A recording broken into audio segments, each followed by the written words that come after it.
샬롬. 그러나 끝까지 견디는 자는 구원을 얻으리라. 아멘.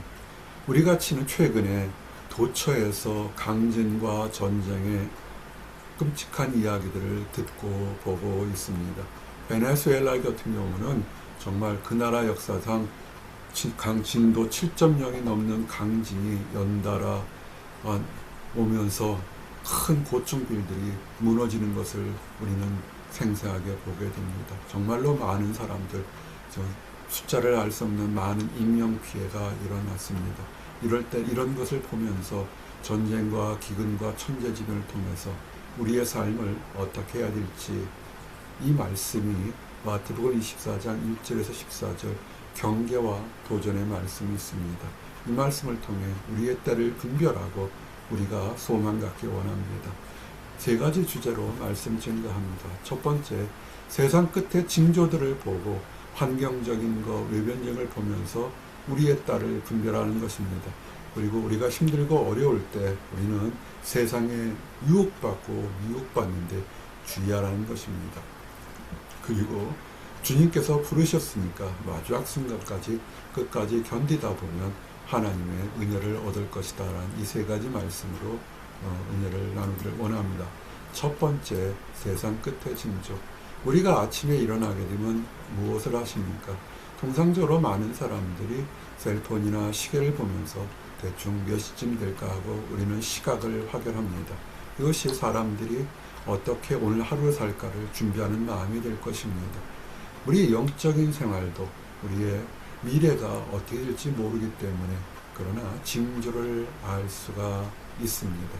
마태복음 24장에 보니까 예수께서 성전에 나와서 가실 때 제자들이 성전 건물들을 가리켜 보이려고 나오니 예수와 제자님들이 성전을 보러 갈 때 예수님은 세상 끝에서 일어날 일들을 제자들과 백성들이 깨닫기를 원할 때 이 제자들은 그것보다 성전의 화려함을 자랑하고 이야기를 나누고자 했던 것입니다. 우리가 달을 가리킬 때 달을 보는 사람과 손가락을 가리키는 손가락을 보는 것처럼 떼어 있지 않으면 그것을 보지 못할 것입니다. 그들은 화려한 성전을 자랑하고 보았습니다. 솔로몬 왕 때 우리가 아는 성전이 지어졌습니다. 그리고 수르바벨 때 제2의 작은 성전이 증축됐지만 전쟁이나 다툼으로 많은 것이 훼손되고 무너졌을 때 예수님 전에 알비누스 총독 때부터 제3의 성전이라는 것이 80년간 계속 이어져서 정말 화려했던 성전인 것입니다. 하루 이틀 이어진 것이 아니라 정말 많은 세월에 이어서 성전을 지었기 때문에 그 성전 건축이나 양식은 화려하고 놀랄만한 것입니다. 그래서 제자들은 성전의 모습을 보면서 와, 정말 멋있다 그렇습니다.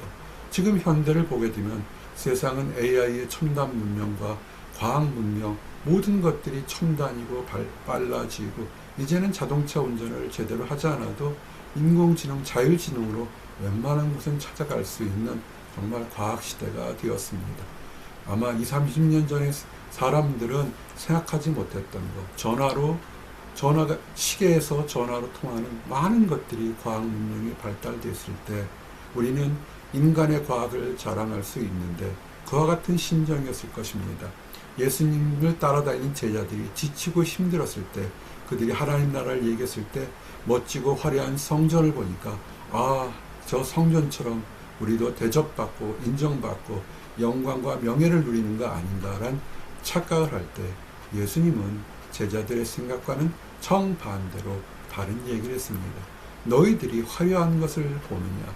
이것이 한 사람이 10년, 20년에 지은 것이 아니라 한 세대를 통해서 수세대를 통해서 이어졌던 이 모든 것들이 한순간에 다 멸망할 것이다. 그때는 이 성전이 멸망할 징후도 없고 아무것도 없었는데 예수님은 멸망할 것이라는 것입니다. 실제로 디도 장군 때 성전은 돌 위에 돌 하나 남지 않고 다 멸망됐습니다. 현재 남아있는 것은 통곡의 벽 하나만 남아있죠. 그들에게 여러 가지 있어서 이 예언의 말씀은 그대로 이루어졌습니다. 그래서 이 놀라운 말씀하니까 제자들이 깨닫지를 못합니다. 이게 무슨 말일까? 이렇게 저 화려한 성전이 돌 위에 돌 하나 남아지지 않고 다 무너질 때가, 그때가 어느 때까지일까? 학자들이, 현대 학자들이 지진의 참상이나 예보는 할 수 있지만 언제 어떻게 정확한 시점에서 일어날지는 아직도 인간의 과학 문명으로는 깨닫지 못합니다. 태평양의 불의 골이 환상되어 있는 이런 지진대가 있다는 것까지는 밝혀냈지만 언제 때는 일어나지 알 수가 없죠. 백두산이 폭발할지, 후지산이 폭발할지, 다른 많은 것들이, 화산이 일어날지, 지진이 일어날지 언젠간 일어나겠지만 그때는 알지 못할 겁니다. 제자들도 예수님께서 성전이 무너질 거라 생각하니까 이게 어느 때 일어날 것인가, 그리고 그때는 어떤 징조가 있겠습니까? 호기심으로, 또한 그래 궁금증으로 물어봤을 것입니다. 사실은 이렇게 물어본다는 것 자체가 축복받을 수 있고 구원받을 수 있는 첫 단계인 것입니다. 세상이 바쁘게 흘러간다고 아무 생각이 없는 것이 아니라 이것이 나에게 무슨 징조가 있을까라는 도전을, 의문을 가져야 됩니다. 그럴 때 예수님께서 사람들은 몇 월, 며칠, 몇 시에 일어난다는 시점을 바라보기를, 듣기를 원했는데 예수님의 대답은 사람들의 미혹과 유혹을 주의하라는 것입니다. 그런 때는 반드시 오는데 유혹받지 말고, 미혹받지 말고, 위협받지 말라는 것입니다. 즉 하나님의 얘기를 듣고 사람들의 얘기를 듣지 말라는 것입니다. 가장 대표적인 것은 가짜 그리스도들, 적 그리스도들이 무척 많이 나오는 것입니다.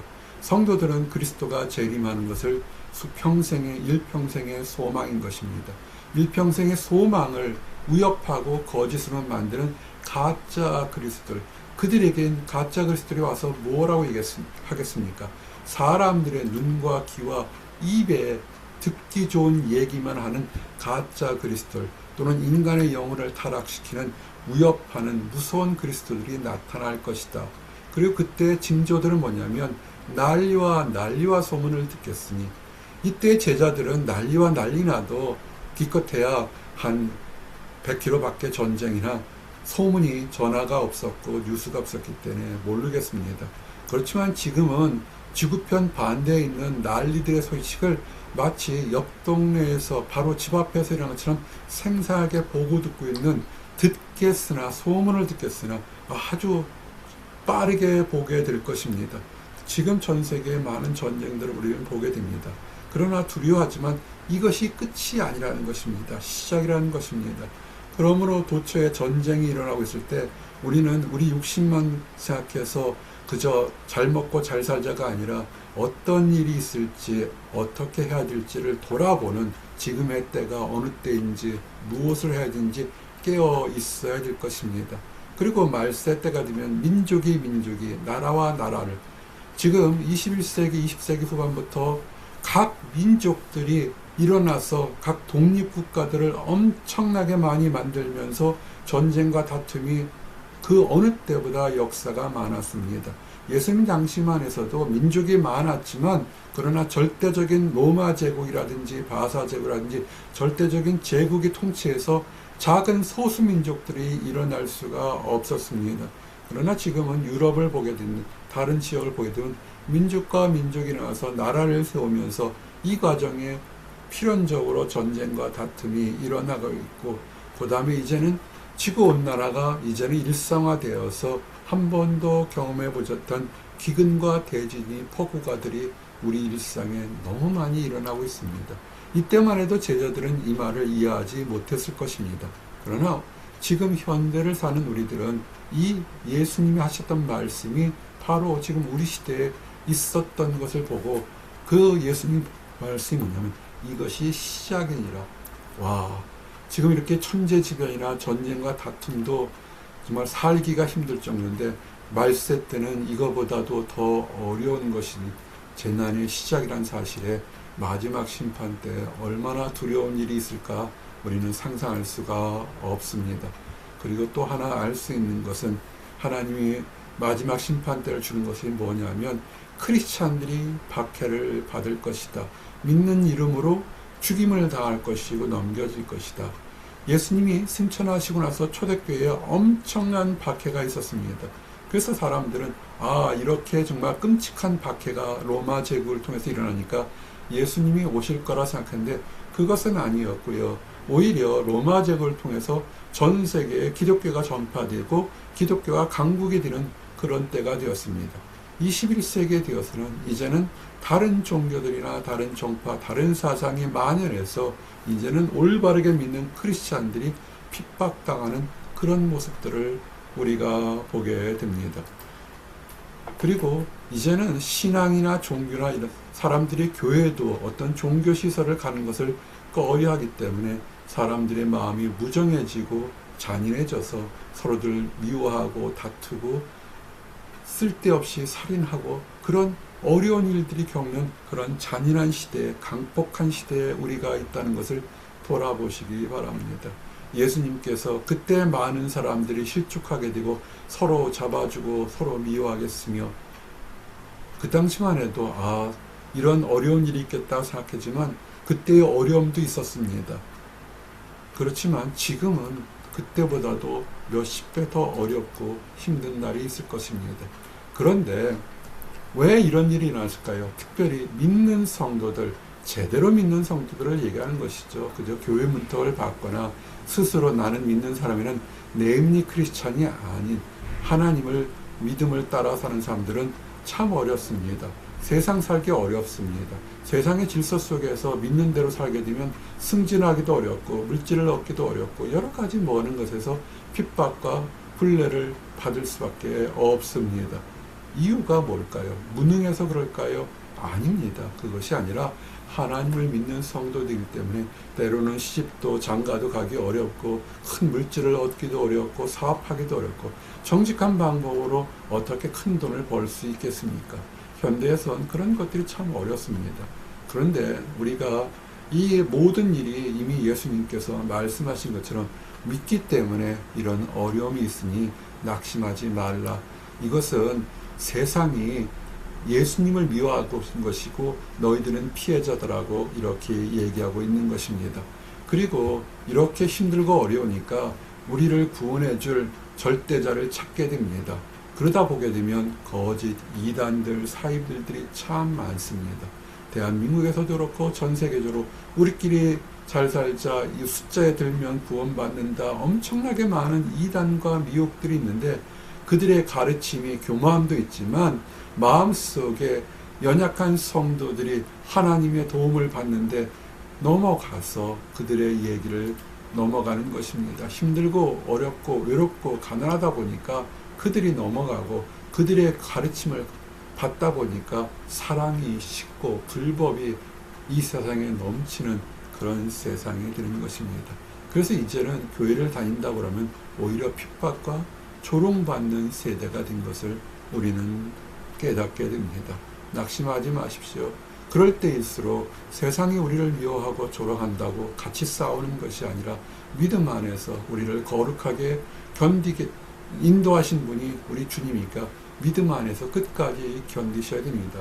끝까지 견디다는 것은 우리가 가진 믿음을 그대로 지키는 것입니다. 그때 구원을 얻는다는 것입니다. 즉 견딘다는 것은 참아내는 것입니다.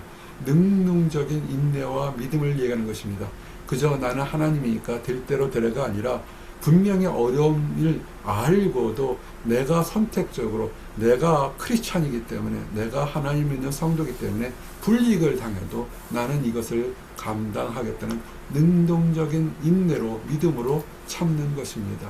그리고 참지만 말고 오히려 적극적으로 모든 사람들에게 복음을 전파하는 것을 우리 삶 속에서 증가하셔야 됩니다. 직장에서, 가정에서, 사회에서 우리는 핍박받을 수밖에 없는 상황인데 오히려 아무 얘기하지 않으면 짠맛을 잃은 소금처럼 밟혀서 버려지게 됩니다. 당당할수록 그럴수록 당당하고 거룩되고 온전한 모습으로 크리스찬의 모습을 세상 속에서 빛과 소금의 역할을 할 때 우리는 오히려 우뚝 솟고 칭찬과 인정을 받게 되는 것입니다. 이제 말씀을 정리합니다. 세상을 돌아보게 되면 말세가 점점 다가옵니다. 여태까지 그 이전까지도 겪어보지 못했던 세상의 끝날의 징조들이 우리 세대에 점점 다가오고 있습니다. 우리 세대에 올지 다음 세대에 올지 우리는 알지 못합니다. 그날과 그때는 아무도 알지 못한다고, 아버지밖에는 알지 못한다고 말씀하셨으나, 그러나 징조들을 보면서 우리는 깨닫고 준비하고 나아갈 것은 알고 있습니다. 끝까지 참고 이겨내시기 바랍니다.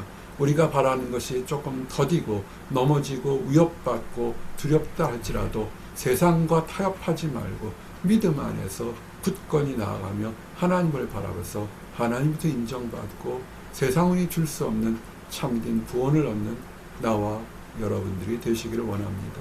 기도하시겠습니다. 그러나 끝까지 견디는 자는 구원을 얻으리라. 아멘. 능동적으로 선택적으로 하나님의 믿음을 선택해서 세상과 구별되고 세상과 타협하지 않고 하나님 주신 거룩한 소망을 지켜서 하나님이 재림하실 때, 또한 우리가 먼저 하나님 나라에 들어갔을 때 잘했다 칭찬받는 모든 성도들이 되도록 축복하여 주시옵소서. 아직 하나님을 알지 못해서 하나님을 안다고 해도 미혹되어서 세상의 때를 분별하지 못하는 안타까운 사람들이 있습니다. 지금은 자다 가도 깨어 기도할 때는 하나님의 말씀을 깨닫고 분별해서 우리의 삶을 돌아보고 거룩한 곳 생명 있는 길로 돌아가는 모든 사람들이 되도록 축복하여 주시옵소서. 이를 위해서 우리를 부르셨사오니 우리가 그들에게 복음을 전해서 기쁜 소식을 전해서 함께 축복의 대열에 들어가도록 인도하여 주시옵소서. 늘 감사드립니다. 예수 그리스도 이름 받들어 기도드렸습니다. 아멘.